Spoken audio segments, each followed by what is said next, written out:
Hello, everybody. I have an announcement. He's the undisputed heavyweight champion of podcasting. If you put him in a situation, he's going to find a way to rise to the top. He landed an exclusive deal with Spotify worth more than $100 million. Joe Rogan has a massive audience. Rogan has an average of 11 million listeners. Downloaded 190 million times in a month. But he's also a lightning rod of controversy. He was known for promoting just about any conspiracy theory. They set this up and they killed that guy. I don't know. I'm just putting it out there. I was asking questions. Attacked for spreading dangerous opinions. Monoclonal antibodies kills COVID like Raid kills roaches. And shadowed by his past. My sincere and humble apologies. Nigger. She's calling you a nigger. Saying the word nigger. The more people try to take him down, the more Joe Rogan seems invincible. He kind of reminds me a little bit of Terminator 2, right? And you keep on taking those shotgun blasts and it dents the liquid metal for a little bit, but he keeps on coming at you.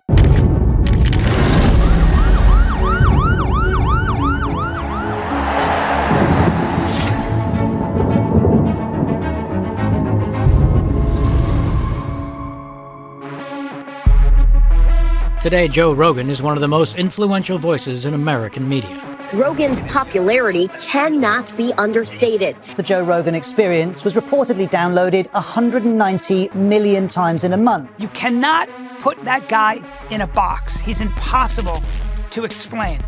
He's an entrepreneur. He's a cultural icon. Joe Rogan is the closest thing that we have to a Renaissance man in this country right now.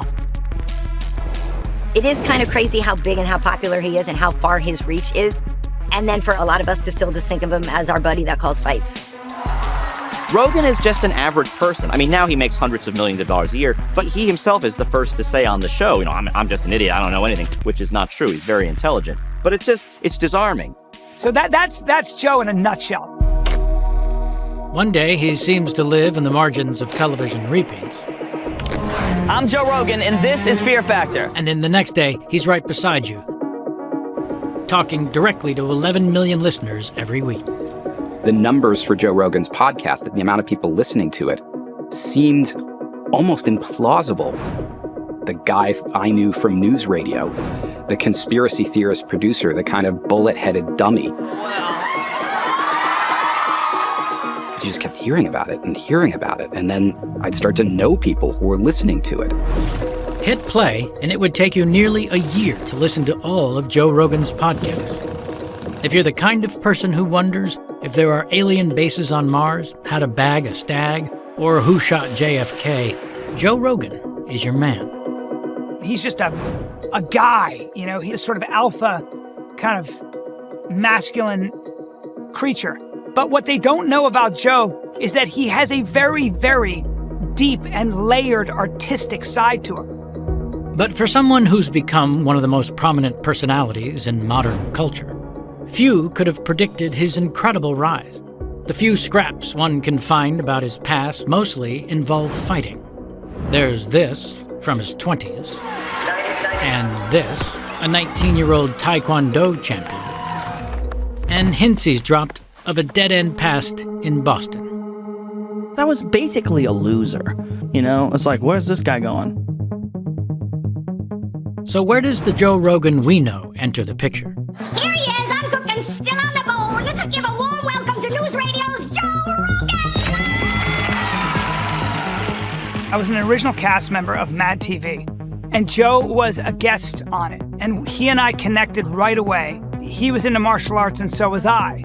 And he was a Taekwondo guy, and so was I. And we were both obsessed with this new thing called Gracie Jiu-Jitsu. Because like a lot of young men back then, we watched this regular guy named Royce Gracie just beat the hell out of giants. Looks like he's going for the back. And all of us who were basically built like a regular guy were like, I want a piece of that. And then we connected on comedy. He was a stand-up comic, and so was I. So, we had so much in common. He used to call me Joe Rogan Light. But I gotta stop dating bimbos. It's like the biggest problem I have in my life right now. He was very bro-y. He was the kind of guy whose bits were often about women and dating and stupid people and things that pissed him off. The reason the whole thing started is the Chinese people fly just as up as they drive. If you knew of Joe Rogan in the mid-90s, chances are it wasn't for his stand-up. Not yet. It was for his role on the NBC sitcom News Radio. News Radio was just an amazing show, and I played his brother on it. He was just a guy who was like, I'm not going to just sit here with makeup on a set. I'm already bored. So I want to do something. I want to do something physical. And I remember there was a stuntman right there, and he goes, we're not using him. I'm doing it all. You know, we both know some judo and some wrestling, and so I think I got him in double underhooks, and I think I tossed him over my hip and threw him. I think that's what I did. I'm gonna fix that. He went flying through the glass, and he just loved it. And then we would have to fight, and he was his opportunity to use the jiu-jitsu we were learning. So he puts me in a triangle. What is wrong with you two? And nobody was going to tell him no. Everybody was like, okay, all right, all right, no problem. Look, I made you this over. Who does Joe Rogan play on News Radio? Well, he plays Joe. This is Joe. Joe. Oh, God, Joe. Joe Gorelli. He was the sort of in-house handyman, the mechanic. And so that's Joe. He was a blue-collar guy. Hey, don't worry about it, folks. Stay calm. He had those blue-collar roots. He didn't grow up with a lot of money. You know, he was in Boston, Newark, New Jersey. He kind of looks blue-collar. He's kind of wide and low to the ground and kind of big hands. On News Radio, Joe Rogan seems a natural Joe Gorelli. Even the character's love of conspiracy theories will follow Rogan through his career. Who is it that thinks we never really landed on the moon? That'd be me. But I think he got the part mainly because he was very good at not acting. Very good at not acting. And that's not an easy thing to do. At the same time as Rogan's star is rising on News Radio, he's making a bigger name for himself on the LA scene. I remember the first time I ever met him. He came to the club, and he had this kind of confidence that I never seen on any comic. And he came in, he said, I'll go on the stage, I'll kill it. And the way he said it, and next thing you know, he was on the stage. He used to do this bit with two tigers having sex. You know, just 500 million years of DNA, no thinking. I'm telling you right now, I've been doing stand-up for 27 years, I don't know how long. I've never seen anybody destroy a room like that. I've never seen anybody. Thank you, good night, you guys been a great crowd. Had a great time. It was amazing. It was funny. You can't deny the people, they are funny. No matter where you put them, they make people laugh. And everywhere he went, he made himself to become a part of that. It was like a chameleon, acting, this. All of the stuff he did, I think it was proper, and he did a wonderful job. And I was a big fan of him. By the mid-90s, Rogan's brand of masculine tiger humor is a staple at the Comedy Store in West Hollywood. It's a stage shared by many of the greatest names in comedy. People talk about it. This is it. But as Rogan's career is taking off in LA, he's carrying painful memories of his upbringing in Boston. He's not a guy to dwell on the past, but he told me what it was like for him to grow up. And, it wasn't easy. It was not easy. Something very traumatic happened. I think his biological father was not such a good guy to him. He beat the out of my mother. Like he would be the type to come home He beat the out of my cousin. Really? Yeah. He walked out of the house and never came back. That was the most significant turning point in that young boy's life. And I think at a very early age, he realized the world was a dangerous place, and he had to be a man right quick. It's not the only flicker of violence that seems to haunt Rogan. Before long, the fighter in him takes over and alters his career. Oh my God!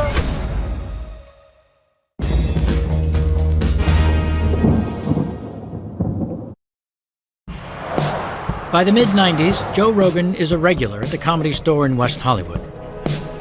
And the next act of Joe Rogan is just beginning. It's bigger, louder, and more fierce. By this point, stand-up comedy has made him a household name.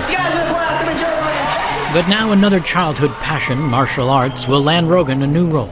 I'm back here right now backstage. I'll be interviewing the fighters. The multi-talented performer can now add on-air personality for the UFC, the Ultimate Fighting Championship, to his many accomplishments. You know, it's interesting. I'm not exactly sure all the beginning steps of how he first got there. You know, he has been there from very early on. He is very well versed and knows a lot about martial arts and stuff, so it wasn't really as random of a thing as I think a lot of people thought. Let's check backstage right now with Joe Rogan. Hi, Bruce. As the sport was growing, I think it's just that he also then became part of the scenery and the fabric for the growth of the sport and for a lot of great moments and things. And then he just became an integral part of what the whole UFC experience is. With his insider knowledge of mixed martial arts and his growing confidence on the mic, Rogan fits right in alongside some of the toughest fighters in the world. Unbelievable. The sitcom News Radio is in its final days, but Rogan's acting career doesn't stall. He quickly starts a new gig. We were looking for hosts for Fear Factor. I'm Joe Rogan, and this is Fear Factor. And most of the people that were screen tested were taking on a very gentle, hand-holding approach to the hosting job. Joe's approach was very, very different. Joe's approach was, Come on, you can do this! Get your face in there and do it! Are you ready? Go, go, go! You can still do it! You can still do it! and that was the approach that we ended up going with because it was a much more energetic and fun approach, which was what we thought was going to work really well for the show, and it did. We often called him the pledge master, like a pledge master in a college fraternity, daring you to do all the crazy things that we had on the show. So he would encourage them to do better than they thought that they could, which was what made the show so great and gave us such great television. 1 minute left, Michelle, come on! As Rogan is cajoling contestants into eating worms on national TV, in the world of UFC, President Dana White recognizes something unique in Joe's performance and gives Rogan a shot at a dream job.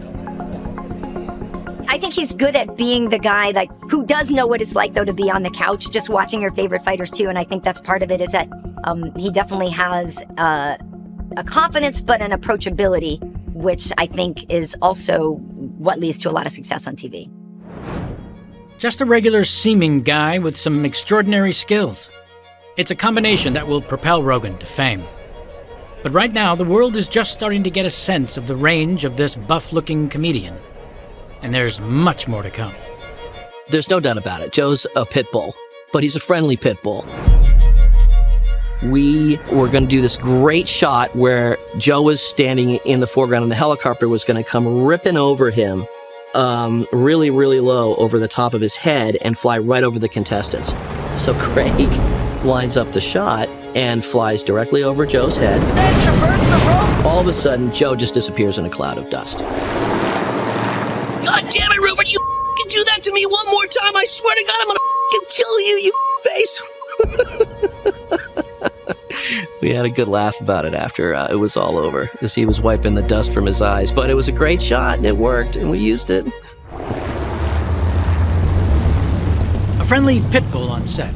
And at the UFC, another of Joe Rogan's qualities is blossoming on national television. He says what he thinks. Well, if you haven't noticed, the UFC is kind of a little bit of a different world in terms of... Okay, how can I phrase this? Yeah, I mean, what should the repercussions be? You tell me. I take 30 days off?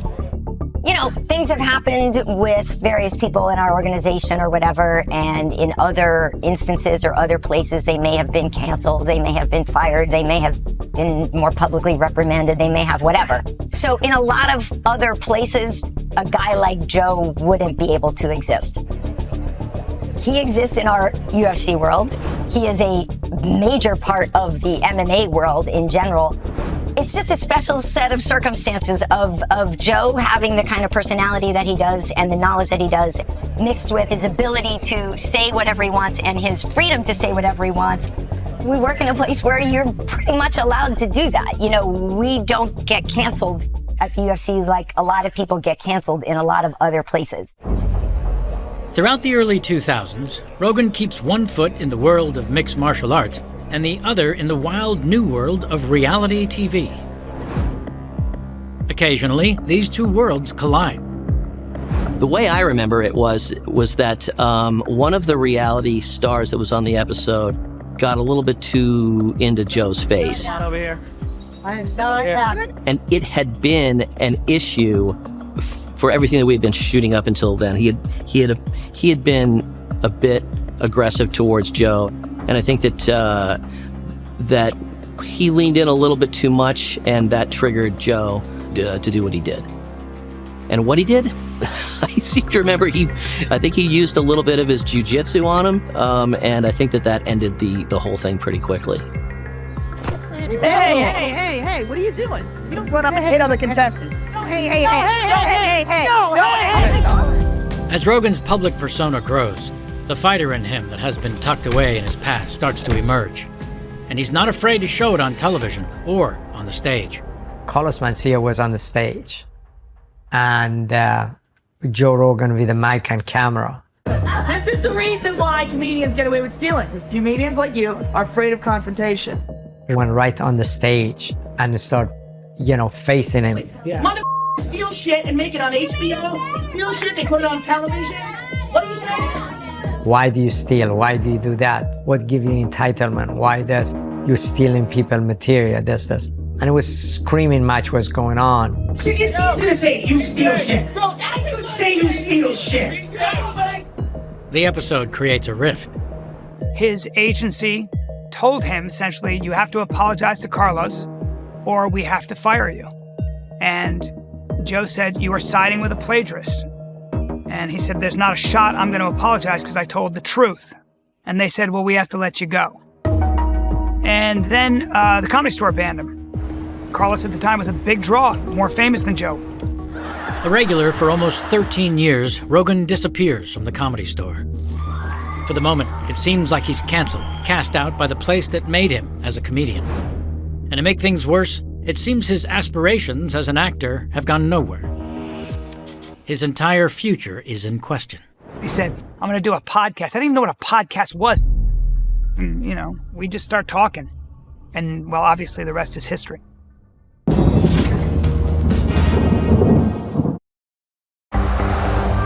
Spurned by his favorite comedy club, his hit TV show coming to an end. By the end of the 2000s, Joe Rogan makes a decision that will shock his closest friends. I got a call from him, and he had been on an audition that I had been on as well. And I remember he called me up and he said, I'm gonna quit acting. And I went, what? You can't quit acting. Like, what do you mean? What are we gonna do? He goes, I'm just gonna do stand-up. And maybe I'll start my own TV station or my own TV show. I was like, you out of your mind? I remember talking to him, I was like, you're 35, what are you gonna do? You quit acting? And he goes, I don't wanna do this anymore. I don't like this Hollywood thing. I don't like, he just didn't like it. It just didn't ring true to him. Rogan never really found an audience as an actor. He found an audience as a comedian, but it was a narrow one. He told sort of mooky jokes and borderline offensive jokes, sometimes not so borderline offensive jokes. You're never going anywhere. Shut up, cunt. Oh my God! In truth, the biggest act of Rogan's career is about to begin. But it hardly seems like it at the time. And then I remember he was going to start Joe TV after he went on Tom Green's podcast, I think, or his show. Dude, I think this is fucking awesome. It really is different, than television. This is way better. And he's like, I want to do my own thing. And he had somebody following him around with a camera. I was like, you are out of your mind, dude. You gotta play the game. Well, who had the last laugh on that? I'm gonna do a podcast. I didn't even know what a podcast was. We were doing his podcast in this garage. We were doing his podcast, I remember, in this sort of spare room that was totally cluttered back in the day. On this? No, on the one. yeah. Right. And I was like, all right, I guess we're doing this podcast, and Hello, world. Joe was definitely a trailblazer. That podcast was almost like a companion to the growth of the sport. Nick Diaz was one of the most famous ones for it, but it became a thing. Train by day, Joe Rogan podcast by night, all day. This is perfect. Nick Diaz is awesome. If you were an MMA fan, you also listen to Joe's podcast. Then he's crossing over and getting other kinds of guests just from outside the sports world. No one had any idea that this was going to be what it was, and especially not Joe. He was able to find an underserved audience, an audience of men like him, more on the, sort of alpha side who found funny the same things that he found funny. I would love to be Asian, I think. Really? Yeah. You'd have an excuse for having such a little dick. And slowly but surely, he was gathering an audience of people who felt like there was, increasingly nothing out there for them. But none of us were making money. And then I remember Joe had he was sponsored by Fleshlight or something crazy. We are sponsored by the Fleshlight, and this is the butthole version of the Fleshlight. It was just such a weird thing. But the idea that we were going to get sponsors, that we were going to sell ads, that the world would be listening to podcasts, that it would change comedy, that it would reach people from all over the world. It's a strange beginning. Comedians and MMA fighters, ads for male sex toys. But whatever it is, it's growing, and fast. It started with comedy. It's it was basically just a bunch of comics saying crazy shit. And then it kind of started becoming as you get older, you start talking about ideas. You start talking about shit you don't like and what you'd want to fix in the world. You start asking questions. Why is it like that over there? And are we being lied to? Are we, what about aliens? And what about, all these kinds of things? What Joe Rogan has done is he has taken the stoned dorm room conversation and taken it global. The possibility of a comet hitting Los Angeles, the preparations for what they would do. You can sit around in your room and be like, hey man, have you ever really looked at your hand? And Joe Rogan's like, what if we brought in a hand specialist? And then people just started tuning in more and more to listen to these conversations. Oh, why don't we get an expert on? Let's get an expert on. Before long, the podcast is full of experts talking about anything and everything. Headed straight for Jupiter, and we were ready for it. It also starts to feel like more than just a podcast, like an all-exclusive Joe Rogan experience.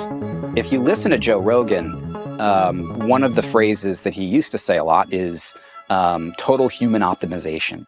Save yourself 10% off any and all supplements. Boom. It was all about self-improvement. Someone who gets up and says, I'm going to attack the day. Devin Gordon decides to try Rogan's self-improvement routine for himself. That would mean drinking the mushroom coffee that he recommends that was made with lion's mane and chaga. And I would, brush my teeth with this awful, disgusting, mud-like substance. He's insinuating himself in their day-to-day life and their mindset. He's not just saying, go think this or go read this person's book. He's sort of giving them a playbook for life. Rogan's playbook for life isn't for everybody, but legions of fans begin to swear by it. It's a playbook based on a deep mistrust for authority, born out of a life in which so many people in positions of power have let him down. The father who abandoned him. My real father was crazy. He was like a psychotic person. The industry people who turned on him for speaking out. The pundits who said MMA will never catch on. Probably the most intellectually curious person I've ever met. And the media elite who called podcasting a waste of time. He just realized that it was up to him and only him. And that's probably been the biggest driving force with Joe. And, it took him a long time, I think, to come to terms with that. As Rogan's audience steadily grows, the show begins to attract bigger and bigger names, often people who share his distrust of conventional thinking. I tried for years. This seems like a scene in a movie where the robots are going to take over and you're freaking me out. If you knew about Joe Rogan but were not a fan, that was probably how you'd heard about his podcast, because he had this famous podcast with Elon Musk where Elon Musk smoked a joint with him. And that podcast is a really great example of why Joe Rogan is so compelling. He wasn't a journalist, and so his guests were coming in with their guard down. I mean, it's legal, right? It's totally legal. Okay. So Tesla, that stock is down, but Mr. Musk appears to be kind of high. They weren't going to get sandbagged by the host, and that the questions were never going to be too hard. The Joe Rogan experience is set to explode onto the podcasting world. And it just started to blossom into this insane thing where it just became, it's just 1,000 ideas, 1,000 opinions. But soon those thousands of opinions will create thousands of headaches for Joe Rogan's new boss. After hashtag delete Spotify went viral. So, if I pissed you off, I'm sorry.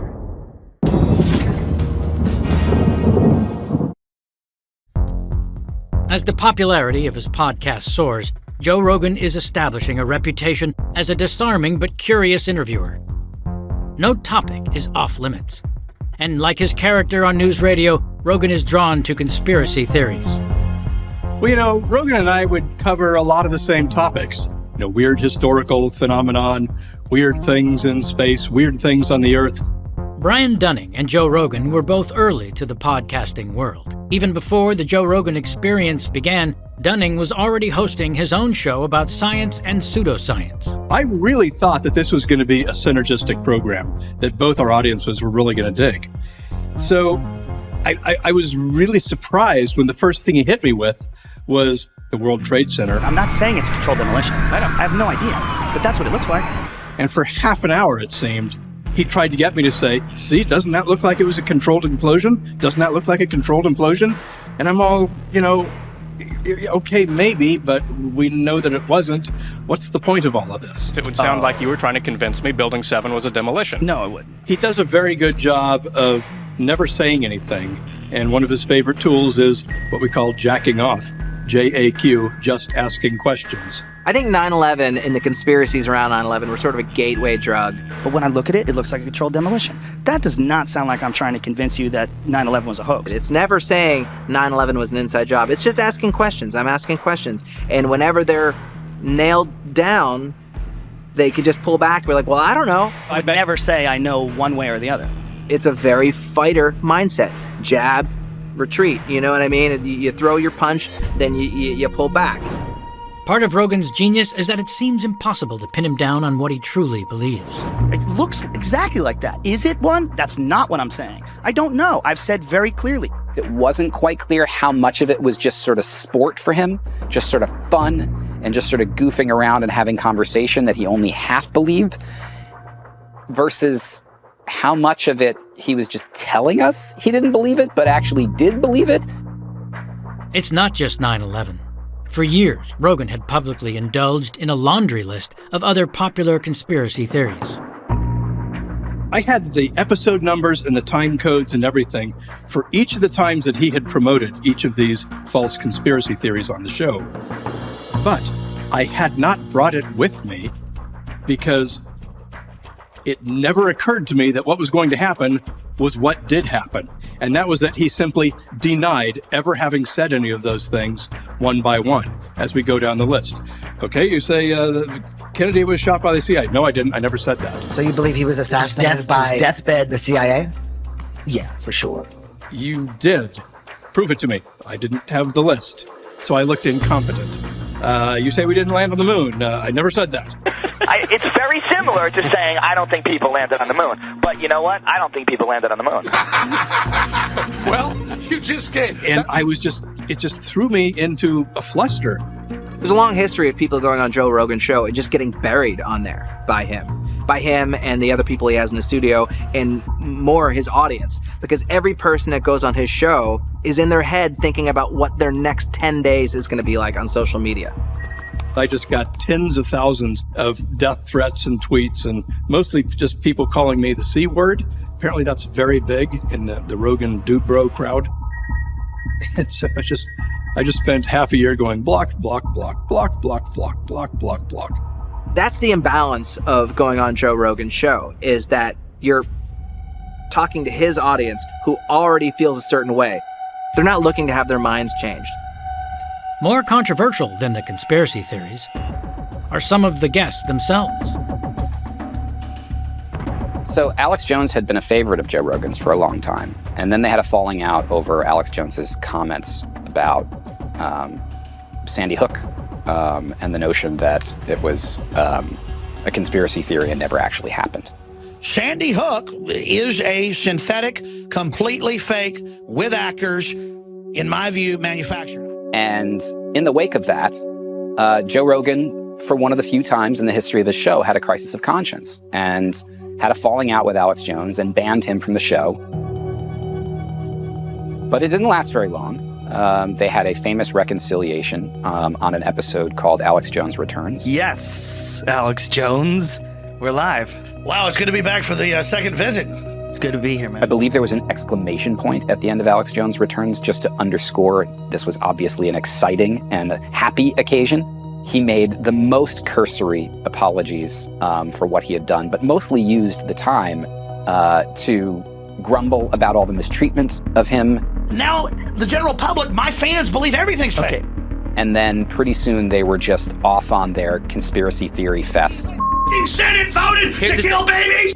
But the more Rogan embraces conspiracy theories and the people who spout them, the more his audience grows. He revels in being the ultimate outsider, sticking it to the mainstream media. We are in this weird position where the mainstream media is mostly full of shit. But Joe Rogan has no idea it's all setting him on a collision course that could threaten everything he's built. Delete Spotify began trending. Some accused Rogan of platforming hate.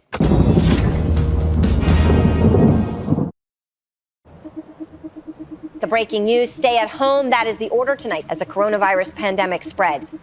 It's 2020. As the world goes into lockdown, Joe Rogan is about to pull off one of the greatest success stories in the history of podcasting. Big news in the world of podcasts. It has to do with Joe Rogan signing an exclusive multi-year deal with Spotify. Up until now, Rogan has fashioned his own megaphone. Then, Spotify steps in with a $200 million deal, a figure unheard of in the podcasting world. COVID took a lot of people's lives. It made Joe Rogan's life. Across the country, officials putting drastic measures in place to fight this pandemic.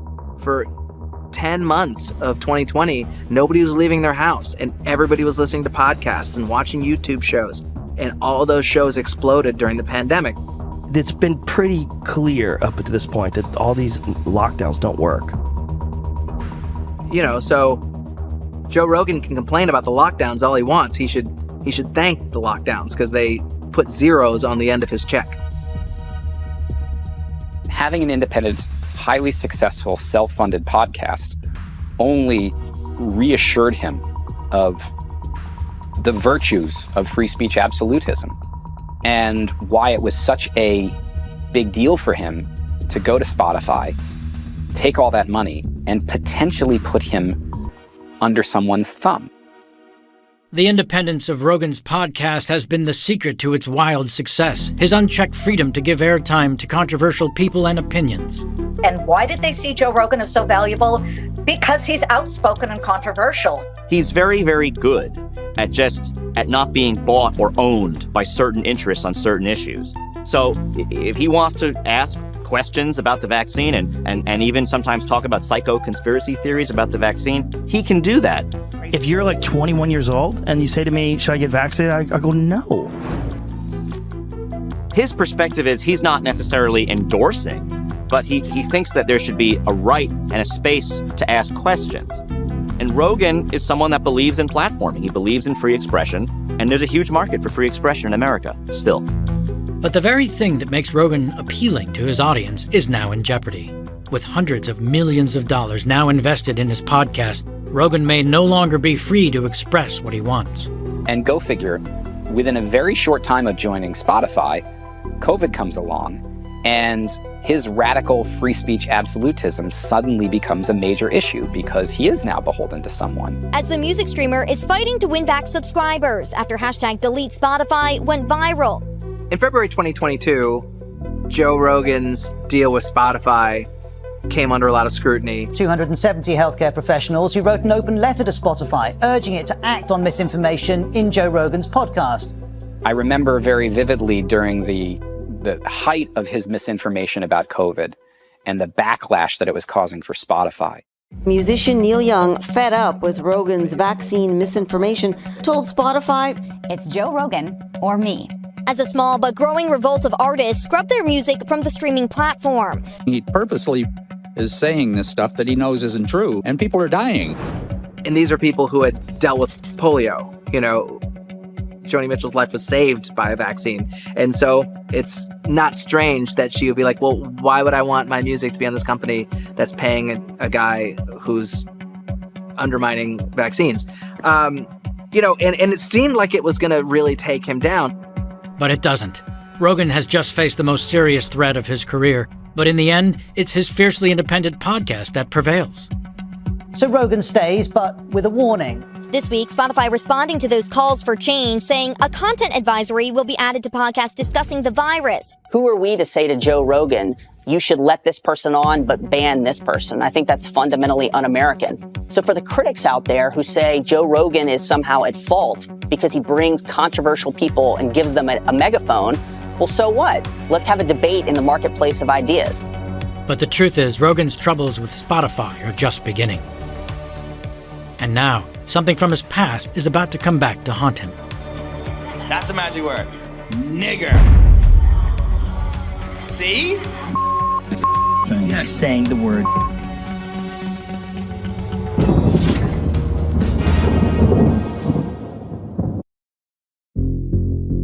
Within months of making the largest deal in podcasting history, Joe Rogan's love of conspiracy theories has landed him in hot water with Spotify. The podcaster has been accused of spreading misinformation about COVID-19 and the vaccine. He survived that controversy, but now his past is under new scrutiny, and a new scandal is about to surface.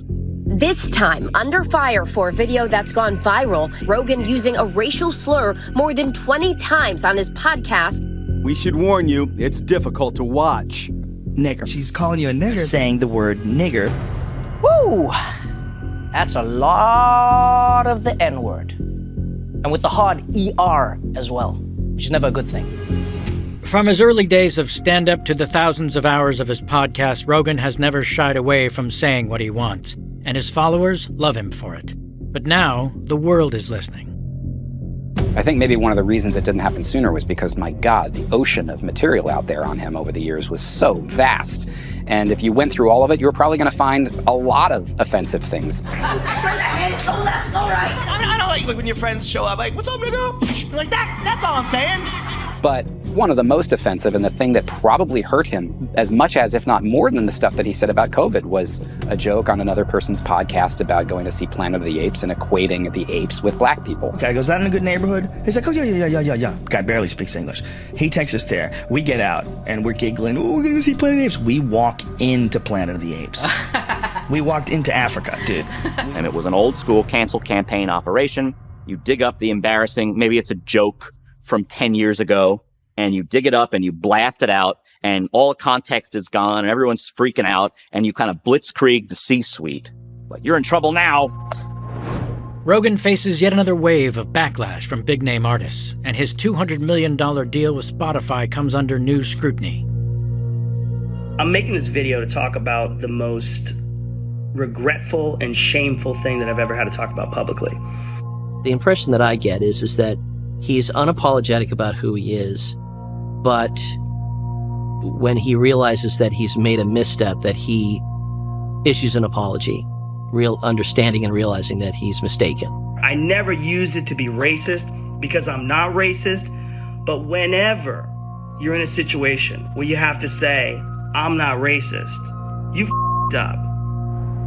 Spotify issues a statement, but takes no action against Rogan. CEO Daniel Ek apologizing, saying he's deeply sorry. We should have clear lines around content and take action when they're crossed, but canceling voices is a slippery slope. But I would say Rogan survived because his audience is so large and so powerful that a company like Spotify recognized that they could not just succumb to this. But unless you're that big, I don't know that you'll be safe from a cancel mob. And we know that most people are not. Confronting the biggest crisis of his career, Rogan once again survives. But the road he followed, from a troubled childhood to martial arts to stand-up comedy to the biggest podcasting phenomenon in the world, was a road built on trusting himself above all else. And I think the secret to Joe's success isn't just his competitive nature, isn't just his work ethic, but it's his obsession with being authentic. Come what may, whatever the cost. It's social media and skepticism and conspiracy theories. It's a lot of things converging at once, and he's the guy who's done it more successfully than anybody else. Having come through one of the most high-profile controversies of a generation, Joe Rogan has walked away from it all with an air of invincibility. It was wild to watch. I gained 2 million subscribers. So I think when he was facing a make it or break it situation, he needed to fight. He had the mental, physical, spiritual fortitude to get through it. You can walk through the fire complaining along the way, or you can walk through the fire and create an example for everyone else. Well, he kind of reminds me a little bit of Terminator 2, right? You keep seeing him, walking at you, coming at you, and you keep on taking those shotgun blasts and it dents the liquid metal for a little bit, but then it just closes up and he keeps on coming at you. For Joe to just embrace his own curiosity and talk about what he wants to talk about and having the safety net of being a white guy in America, go for it, dude. Sociologists 100 years from now will have a better perspective on the Joe Rogan phenomenon than it's possible for us to have now.